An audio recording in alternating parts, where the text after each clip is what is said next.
investment in time we still have, because let's say if you weighed the value of this message, does it increase if it's an intensive weekend, or is it, yes, or is it there's no way to put any value on it, and the message is not of time. It doesn't really actually take any time, but there's still the preponderance of mind still thinking that there'll be, if it goes longer, there'll be more to be had. Yeah, there's always, and yet we're sitting there attempting to entertain what's not of time through time. You know, it just blows my mind that everything, because no one would give it value if it was like, hey, it's sort of like if I was a therapist and my main practice was about the troubles produced by what's not happening. Yeah, the session would take 30 seconds. You know, no one's going to pay me $200 to see me for 30 seconds, but for an hour they'll pay $200 as long as they get to sing the sad story of what's not happening, and then someone's sitting there. But someone who there's just a deliverance, like an invitation. It never comes in like 50 pages. It's not like a giant brochure. You know, it's just a simple thing. But then the mind's idea of time, which is not something that's solid and real outside. Yeah, it's mind. Yeah, that idea of time is put on a quote-unquote timeless solution, as if time, if we spend a lot of time with it, it will produce the timeless solution. So we're still using the same failed system to try to get to the solution. It's just mind-boggling to me. Yeah? Yeah. So this is like here, we have a reminder. Even this you could say is that, but here it's a repetition of the message, but it's not like drawn out, hopefully. You know, like when I do talks, it's almost like sign a contract. I've got to spend 2 hours. The night talks, 7:30, 9:30, and then I have to do like 11 to 4, 5, so that people feel like they got their money's worth. You know, and it's sort of like, it's almost like a time thing. You check the little card, and I'm saying, have I fulfilled my contractual agreement yet? You know, it's like you're performing in a weird way. Yeah. I mean, this message, that's why it's probably not noticed, because it doesn't really take any time. And you can't polish it with time. You know, it doesn't become brighter the more you polish it. It really doesn't. It's like, it just has that ability to reflect. So if you look at it as a mirror and you're busy standing in front of it polishing it, what's being reflected is you polishing a mirror. That's not seeing your original face in a sense. Your original face is empty. Yeah? You don't have to polish the mirror. When you see in the mirror, nothing. What you're seeing is inherently empty, in a sense, yeah? And mind is just the ability to reflect, because it's not full of anything. So it can reflect everything, yeah? If it was something, if it was what we call a mirror, and it had a certain thing, it would totally severely limit its ability to reflect, but it's empty, yeah? And in that emptiness, everything can be reflected. This is just an invitation, a message, a very short message too. Yeah. To start, it's like Huang Po, an old Zen master. I really like this one. He said, he'd get up there and he'd just say, hey, whatever can be perceived can't perceive. Bye-bye.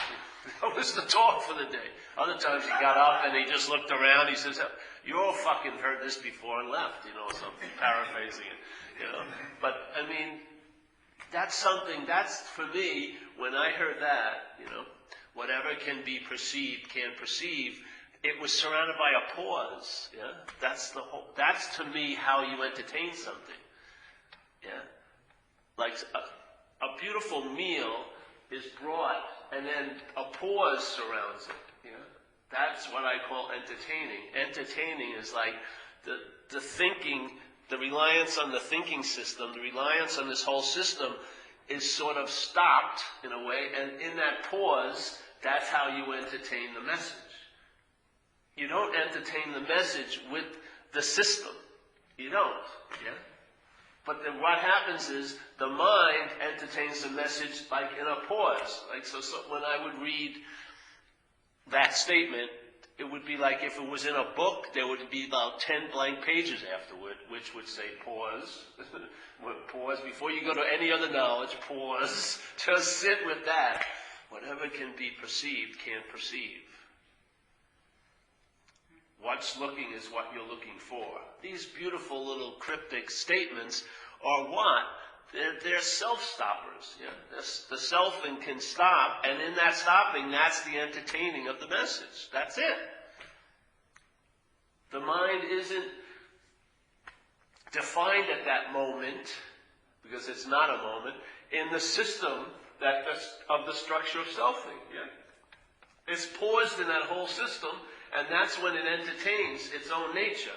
It can't entertain its own nature through the system that's presenting it to be something else. It can't. If it goes that way, if that's the middleman or middlewoman, you're going to get something instead of nothing. You're going to get a something.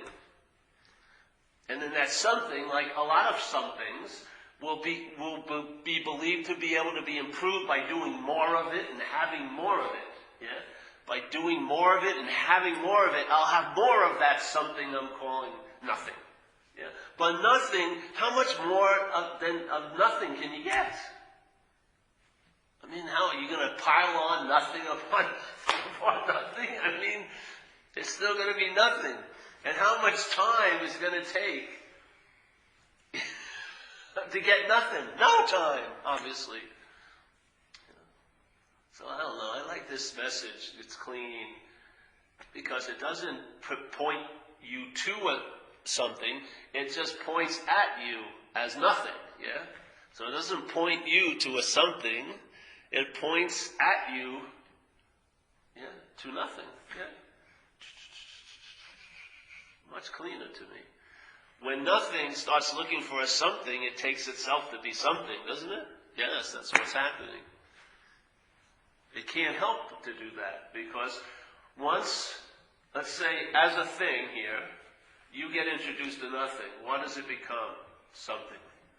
It becomes an idea, a message. It becomes conceptual, the void, as if there's something called the void. It's impossible. There's no way the system can come out of the system to get what's out of the system. It just can't do it. Self can't get out of self. And that's what's so frustrating. Like when I was in Toronto, I could watch people's faces. They're pros at this. They've been coming, they have every person come through Toronto, and they're at every one of those meetings, and they're just fucking professionals at this. But there's a very, sublime dissatisfaction and frustration, because there's still this feeling that I'm going to be there when I get it. Yeah, I'm going to get it. Now, what would happen is there is a getting, but it's not of it, and not by it. Yeah. The getting is to see there is no it, and therefore nothing can sense nothing. Yeah. And it can watch the mind make it into something, but it still holds it as nothing. Yeah. The dilemma is when there is a something, if it tries to hold something as nothing, it makes it into a something. But when this is not no thing, then when the mind tries to make no thing into something, it still gets it as no thing. Yeah? And that doesn't take time. It doesn't take perseverance or practices. It takes a mind that's already available. Like they said, the enlightened mind and the ordinary mind are the same mind. Same mind, just one's functioning in one way. There's not one. At one point, there's mind functioning in one way, which you would call the ordinary mind, and then there's the possibility of mind functioning in millions of other ways, and maybe the recognition that none of those functionings make the mind what it is, and that would be, let's say, the enlightened mind. Yeah? So no matter how much activity, it still doesn't make nothing into something. Just like here, there's so much activity, and our system of thinking can't see a verb without making up a noun about it. It's got someone how to do it. Yeah? I just cannot. Someone created this universe. Someone made this place. There is someone behind all this. There is that little Wizard of Oz behind the curtain. There's got to be someone. Yeah? Why is that? The system can't think of anything any other way. If you're trying to approach something with thought, it's going to be made into a something.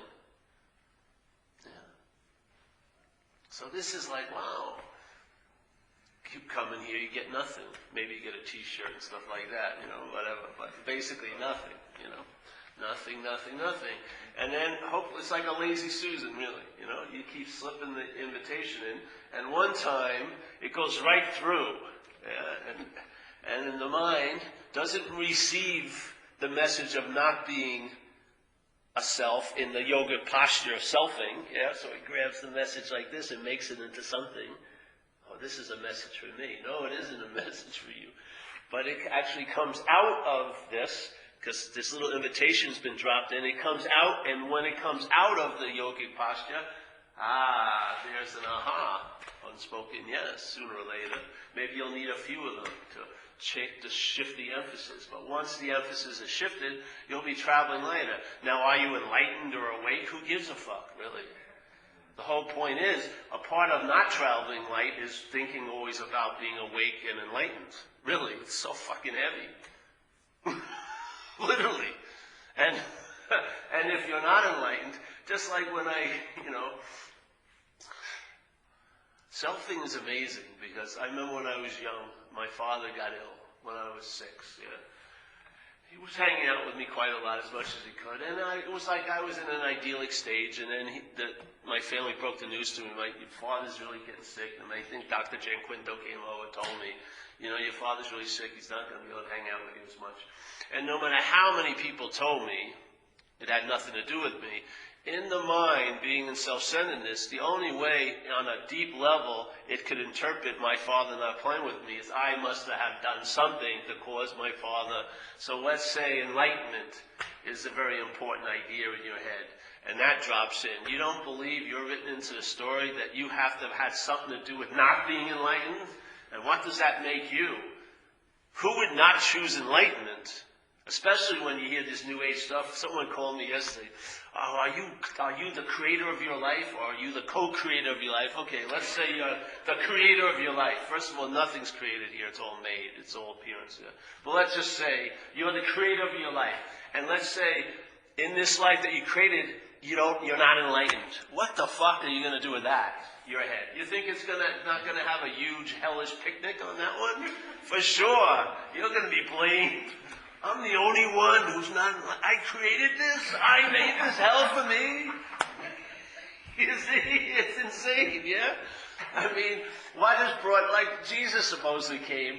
In this world, him coming has created the most mass murder of all time. More people have been killed in his quote-unquote name since he supposedly came. I would imagine that wasn't his intention. Yeah? But then the mind gets it and turns it into something totally else. So you hear this possibility, enlightenment, and what do many minds do with it? It's just, you're on the rack, the spiritual rack, and you're getting tortured, 14 hours meditating, stretching out.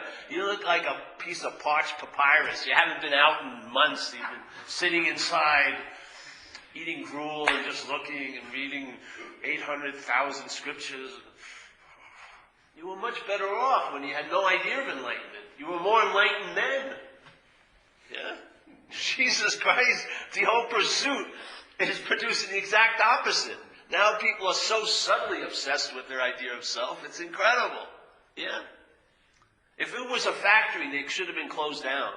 All these spiritual factory mills should have been closed a long time ago. They're not producing anywhere what they said they were going to produce. The whole point of a message is the messengers hopefully becomes obsolete because there's a getting. The message is just a catalyst. It's like I said last week. It's just like dropping some drops of gas into the carburetor when your car is stalled. Yeah? You turn the key, because the key's already there, and then it ignites. You don't stand there and keep pouring gas into the carburetor. It's going to be flooded. Yeah? You know what I mean? It was there. It's a little catalyst. It's supposed to hit a certain chemical batch that's already in place and ignite it in a certain way, so that what happens is it affects some change, so to speak. Yes? But it's like to keep pouring the catalyst in. It's just like when you do, there's certain epoxies, you have to have two things. Yeah, they're not doing anything by themselves, but when you put them together, they create a bonding thing that's unbreakable. But if you put too much of this one stuff or the other, it doesn't work. Yeah? It's got to be a certain amount. And then that certain amount is the exact right catalyst, and it turns it super hard, like bricks. Yeah? In similar fashion, to me, this is a message. Yeah? In recovery, there's people I used to work with who, we have a thing called an inventory process. You know? This one guy, he would do inventories about inventories. You know what I mean? He would go over the last inventory and see where he was selfish doing that inventory. And it was just like, fucking take the lens off, man. Have some fucking fun. Go get screw or something. Go bowling. Do something. Don't stop calling me. I don't want you to do any more work. You know what I mean? The work becomes an addiction. It's another way of not acknowledging what's so. Yeah? Because it's always put off in the future. Based on who? You. It's not based on the work. It's based on you doing the work. Again, it's all the mirrors are reflecting a you. Even in the pursuit of not you, it's reflecting a you the whole time. Because it seems to be based on you if something happens. Yeah?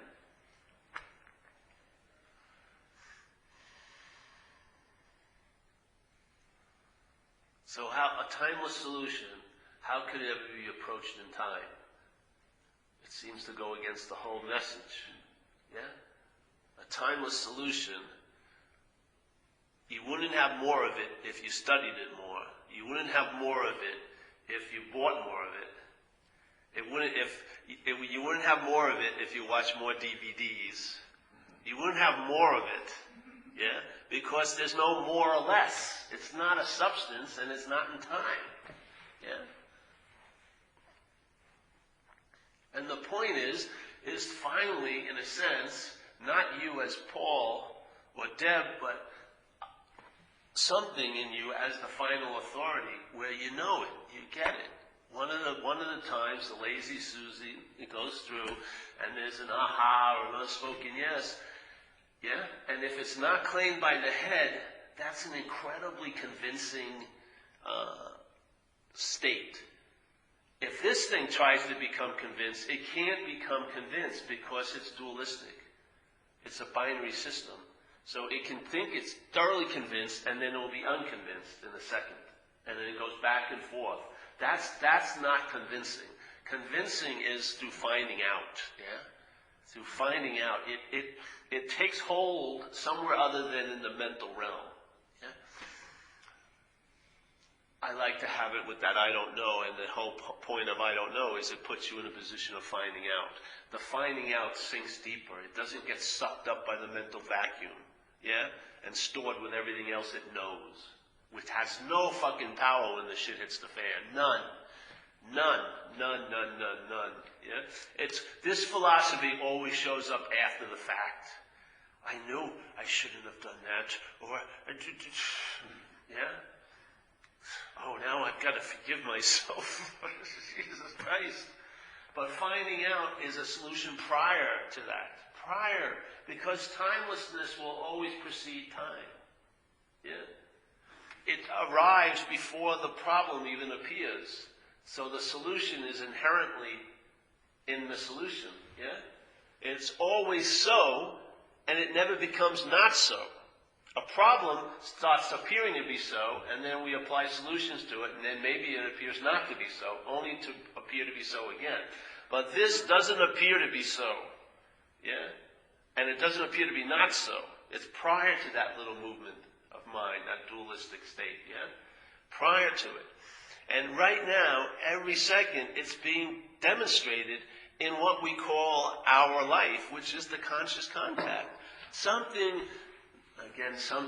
There's awareness that's aware of contact. Ow. See? Now, as soon as I hit the ow, that was very direct, and then the head will say, oh, that hurt Paul. That hurt me. That hurt my hand. That's a whole different story, isn't it? Sensation, yeah, and then the mental reaction. But why is it that there's one mental reaction that seems to be prior to the sensation? The Paul that it's happening to. It's still a mental reaction, but we don't notice it as an afterthought. We see it as the first thought, the prior thought. We take this to be what we are, and then that we're aware, that we're conscious, and that things are happening to me. Yeah? But if you really get the experience, it's just something happened. Yes, that's clear. But there's a feeling that feeling puts a thought of you prior to that. That you were there waiting for something to happen to. Yeah? You.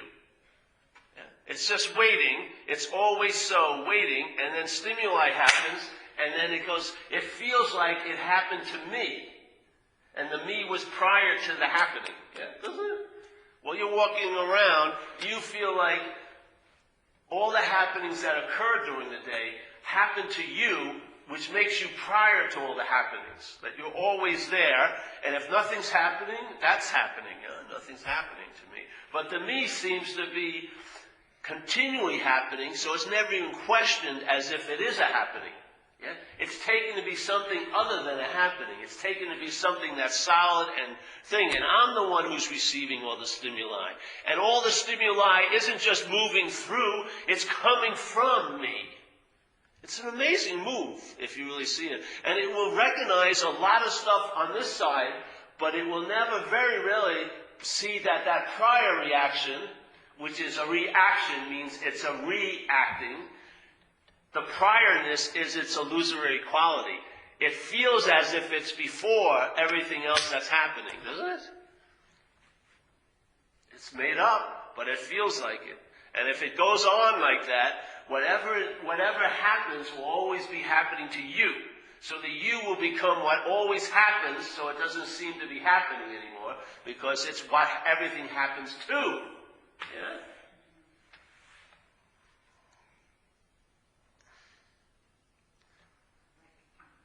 Yeah, go ahead. I got everyone trained to be afraid to ask questions. That's good. Well, you just feel the pause now. That's exactly it. The pause is the demonstration, really, of what's prior to you. It really is. Now, the mind will try to claim the pause as something it's had, but it has a hard time putting its fingerprints on it, yeah? The pause just seems to be very elusive. You can't really have a beginning of it and an end to it. You can't package it, yeah? And it doesn't really feel like it's happening to you, does it? It feels like it's happening. It doesn't have a feeling it's happening to you. It's almost like the opposite feeling. It's not happening to you, yet it's happening, yeah? That's the feeling I get out of it. It's truly not happening to me, yet it is happening. I would say that's the demonstration of what could be what we are. Yeah? That priorness that we call pause may be here. But you can feel it in a room or anytime you see someone who's sharing this kind of stuff, it usually is produced some level. You sense it's not produced, but the stuff gets sort of moved away, so then that pause, what's prior to all of us, becomes the dominant sense here. With hopefully, it all will have a little trickle-down effect on us, and if you get more introduced, what's prior to you, you'll see that maybe what's prior to you is you, in a sense, not the mental idea of the you. So.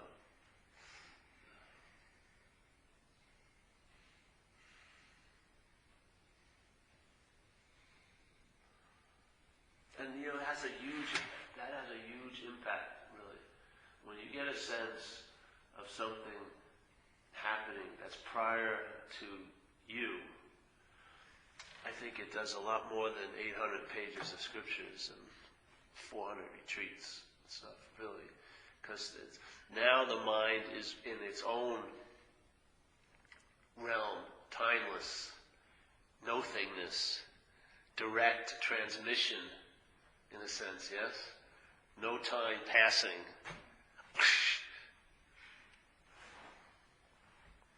Like a thief in the night, like Jesus supposedly said. The kingdom of heaven is like a thief in the night. In other words, a thief in the night usually is in your house when you get home. So it's there before you get there.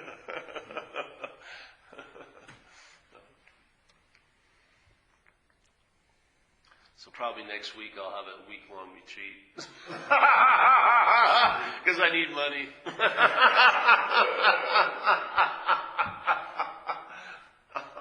If you can just sit here without saying anything for 4 hours, it'd be much more powerful than 2 hours. Of course, in phenomena it may be. But that's phenomena, yeah? Is a timeless solution going to grow in time? It doesn't play that game. It really doesn't. That's why supposedly some people have gotten it all of a sudden, because it's not a fucking time, obviously, yeah?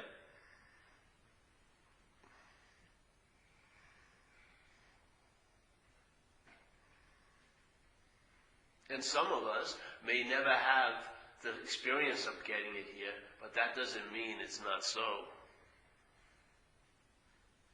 I think a lot of people have been set up now from hearing other people talk about the event to sort of exclude themselves from where that person seems to be, because that event hasn't happened to them, or a similar event hasn't happened to them.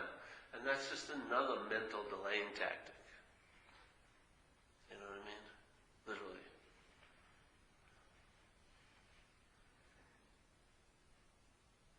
The mind always wants to sort of, like they always used to say, when you see the Buddha on the road, shoot him. There's a lot of ways of interpreting that, but one of them is you're throwing that Buddha nature out onto someone else, proclaiming them to be a Buddha, and in that proclamation, reaffirming that you're not. Yeah? So you might as well shoot that fucking Buddha so that you'll be left with the situation that's at hand, yeah? So let's say, okay, conscious contact, at least, you've got to see that comes quicker, so to speak, than... Actually, conscious contact is no time, because before the contact with anything, there was consciousness, yes? So the awareness is not of time, yeah? Its being or existence appears in time through contact, yeah? But obviously, consciousness was available at all times out of no time, yeah? And then when something happens, it's aware of it, yeah? And then that seems to take time, yeah? But the consciousness that is in the act of contact is not of time. So through the contact, you can get an intimation of what's not of time, because the contact is just a manifestation of an immanence, yes? The awareness is immanent because it's aware, yeah? It gets triggered here by a thing, and then there's an experience of seeing, hearing, feeling, tasting, touching, or thinking, yeah? But the immanence was always available. In other words, one thought an hour, or 8 million thoughts an hour, or one stimuli, or 800 stimuli, it would be there to be aware of any of it. Yeah? Because it's immanent. It's always so. The sense of it happening is a good way to entertain what you're not. Because obviously it's not you who's seeing. Yeah? I mean, you can catch the first big lie every second of every day. The first big lie that you're the one who's conscious, that you're seeing, you're hearing, you're feeling, you're tasting, you're touching, as if it's a body or someone who's in the body. Yeah? And yet, that's such... With the merest little bit of cursory investigation, it's sort of blown into the wind, because the mental process that produces self takes time, yeah? And its whole production of being a self is really rooted in you being the doer of your life, which is rooted in being aware, yeah? So it's made a giant leap. It's claimed what's actually occurring as if it's the one that's doing it. Yeah? I mean, that takes time. And you can see it. And just because it seems so fast, like there's the conscious contact and there's the feeling, I'm the one who's seeing. The feeling seems to be there, yeah? The feeling is that it's prior, but it isn't. It comes later, but it has a sense of being prior. The feeling, yeah? The feeling gives a sense of being prior to seeing, that it's you seeing. The feeling of being a you has a sense of priorness to the seeing, hearing, feeling, tasting, touching. It's not valid, it's made up, yeah? But it's a feeling that you were there before the seeing. Instead of, the real truth is that it's an afterthought of the seeing, yeah? It's a mental reaction to the awareness. The mental reaction says, I'm seeing, and now it claims, yes, a life that's being presented by awareness, really. It claims it to be the one who's doing it. Yeah, it's pretty trippy, if you want, yeah? But if you see that that selfing is a mental process, and time is very elastic, yeah? It may seem like it's going so fast you can never recognize it. But in fact, there's a huge pause there. The conscious contact, and then the mental processing of I'm the one who's in contact, the sense can be of an infinite space between the two. Or at least it starts growing to be let's say, in the language of time, a longer suspension. In that longer suspension, what you used to see, yeah, and have a feeling of it being prior, you now see its making. You see it being made, and you see the feeling of priorness being made after the fact. Yes? In other words, where you're seeing now, you see it being made, selfing, and you see the feeling of being prior as one of its productions. Yeah? You see it. When you're in selfing, the time seems so fast from the contact and the claiming, but time is very made up in a way.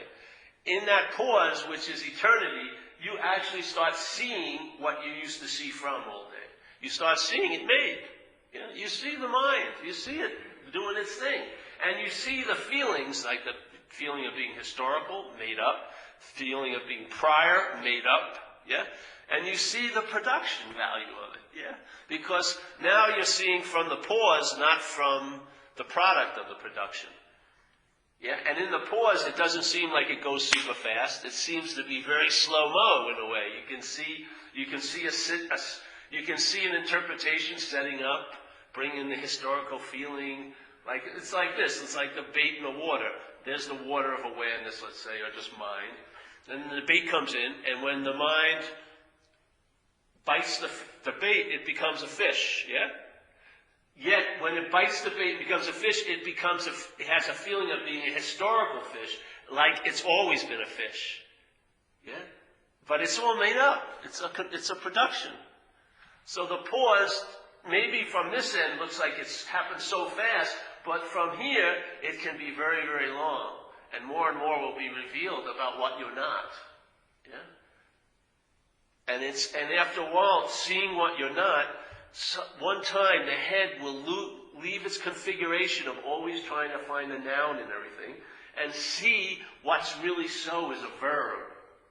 It's a movement. It's like a guy talked to me in recovery yesterday, and he was talking about a very dangerous place, I thought. He had a lot of time he thinks about, isn't there a cure? Could there be a cure so I could drink again like a normal person? And I said, Jesus Christ. I said, well, listen, bro, in my feeling, it's more like it's curing, yeah?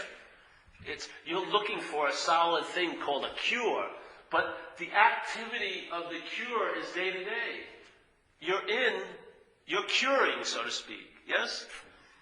You're never going to get something that's going to be, okay, I can vouch for this, I can drink and everything will work out, and I can do whatever I want because I've been cured, you know? It's not a place of a thing. It's a verb. You know, the same thing with freedom. It's not a thing you get or have. It's verbing. You travel lighter. It's not like, oh, I got travel light here. Yeah? Makes the travel heavy. No, it's traveling lighter. Yeah? It's a verb, and then the head starts seeing things now from a verb point of view, and now life is just happening, not to you. Even though the interpretation of the mental process is it's to you, you see that as just part of life as happening. Part of life is happening is a mental process making it seem like it's happening to you. That's what it is. It's just a part of life going on. Yeah? And then tell you, once you take the you out of it, life's happening and life's happening to you are two different forms of traveling here. Big time different, yeah? One's happening to you, it's so fucking heavy. You know how strong a mental engine you have to vacuum a whole life into you, being about you? It's fucking huge. To suck all that thing, you have to have so much...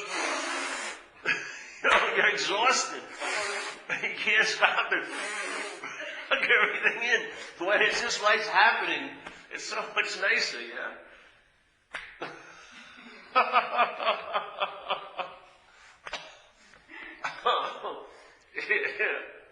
This lady said yesterday, life will have its trials, yes? Every life will have its trials. But then I said to myself, but the convictions come from the mind. Trials are trials, but the mind passes judgment.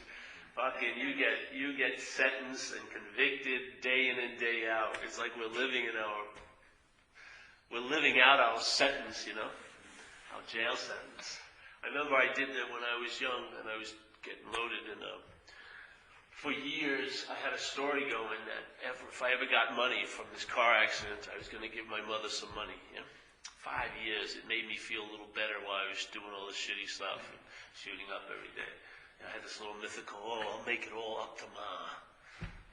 So I got the money. I didn't get the money. They had it in New York, and they weren't going to give me all of it, which is probably they knew a lot better than that. So they're going to give me a segment of it. So I went there, and I got the segment, like $10,000. And so I bought about half a pound of Coke, or something like that. I don't know, large amount of Coke from my friend in New York. And I was driving to the Hamptons, and I drove right by my mother's house. And did I stop and give my mother money? No. I didn't give her anything. And I'll tell you, I was convicted up here on that one. And I could have gotten the greatest defense attorney. I wasn't getting set free. Because I was playing the judge, the jury. I was fucking sent up forever. There's no way. So every year, 5 years, you're saying you're going to give your mom. My mom's very poor and everything. Fucking drove right by, snorting the fucking Coke. I mean, there was no way. I'd have to have 40 years of therapy just to get a dent in all the shit in there. There's no fucking way. They'd have to move in with me. Fuck. Tons of convictions and crimes and, you know what I mean? The only place to get annulled is in the court of light. The only fucking place. You cannot deal with this place here. As here, no way. But in the court of light, everything gets null and voided, yes? Everything is freed. Yeah. But no way, you'll never show any mercy to yourself up there. Your head has you strung up. This would always be an urban renewal project to the day you die. You're not going to have a moment's rest. You'll be thought about. The idea of a you will be thought about from this fucking moment on, ad nauseum, until you pass away.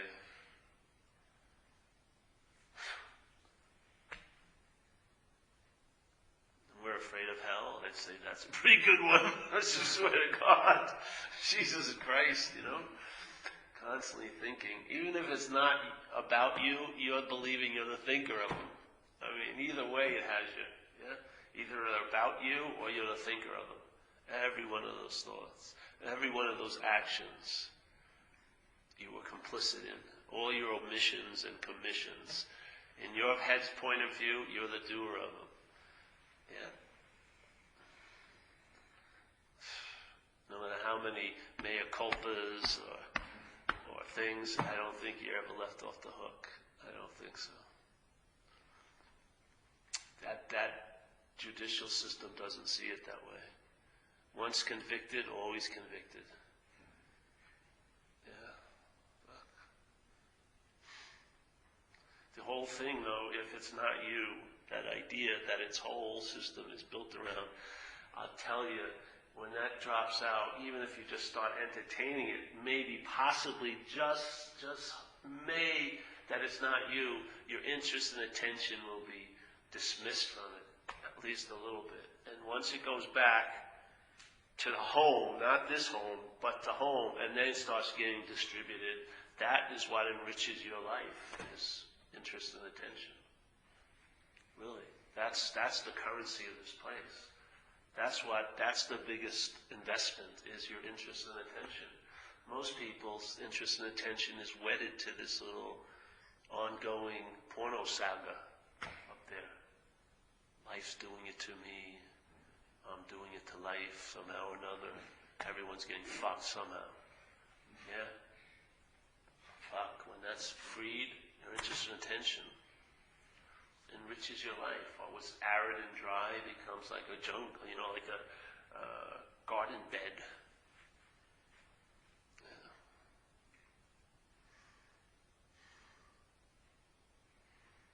Have you gone after talks? Have you eaten after talks? Doesn't the food taste better? For me, all the senses get super heightened just by entertaining. You're not that. All the stuff that everything that has been stamped as being you becomes deadened. Yeah, that's why you need so much fucking excess stimuli.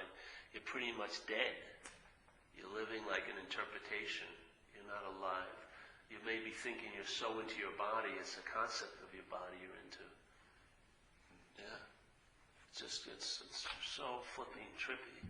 Once that's called off, maybe, I'll tell you, I wanted to get out of here so bad, shooting dope and everything. But in a weird way, I don't want to go anywhere. This place is so beautiful in so many ways. It's like a trip, And I found like the best way to be out of here is to be here. Just really totally land finally. Yeah. I don't want to leave. I'm not gnawing at the chains. There aren't any chains. That's great. So, that's that. Any questions for tonight?